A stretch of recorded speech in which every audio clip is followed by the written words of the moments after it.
Malayalam big boss season 7 ഇന്നലത്തെ ആദ്യത്തെ ticket to finale ടാസ്കിൽ അങ്ങനെ വിജയിച്ചിരിക്കുന്നത് ആര്യനാണ്.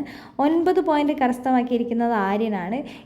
8 പോയിന്റ് കരസ്ഥമാക്കിയത് സാബുമാനാണ്. 7 പോയിന്റ് കരസ്ഥമാക്കിയത് നൂറയാണ്.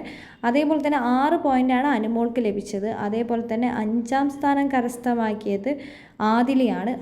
4 പോയിന്റുകൾ ലഭിച്ചത് നമ്മുടെ അക്ബറിനാണ്. 3 പോയിന്റുകളാണ് അനീഷേട്ടന് ലഭിച്ചിട്ടുള്ളത്. 2 പോയിന്റാണ് നെവിന് ലഭിച്ചിട്ടുള്ളത്. 1 പോയിന്റാണ് ഷാനവാസിന് ലഭിച്ചിട്ടുള്ളത്. രാവിലെ തന്നെ മോർണിംഗ് സോങ്ങിൽ ഇന്ന് അനീഷേട്ടനും അനുമോളും ഷാനവാസും അക്ബറും ഒക്കെയാണ് ഡാൻസ് കളിച്ചത്. ആദിലെ നൂറൊന്നും രാവിലെ ഡാൻസ് കളിക്കാൻ വന്നിട്ടുണ്ടായിരുന്നില്ല. എന്താണെങ്കിലും ഇന്ന് വെറൈറ്റി ആയിട്ടുള്ള ടാസ്കുകളാണ് ബിഗ് ബോസ് കൊടുക്കാൻ പോകുന്നത്. ഇന്നത്തെ ടാസ്കിൽ ആരാണ് വിജയിക്കുകയെന്ന് നമുക്ക് കാത്തിരുന്ന് കണ്ടറിയാം. ഇന്നലത്തെ ടാസ്കിൽ 2 മണിക്കൂർ കംപ്ലീറ്റ് ചെയ്തതിന് ശേഷമാണ് അനുമോൾ ആ ഒരു ടാസ്കിൽ നിന്നും പുറത്തായിരിക്കുന്നത്. വളരെ പെട്ടെന്ന് തന്നെ ഷാനവാസാണ് വേഗം തന്നെ ഇറങ്ങിയത്. പിന്നെ നമ്മുടെ നെവിനാണ്.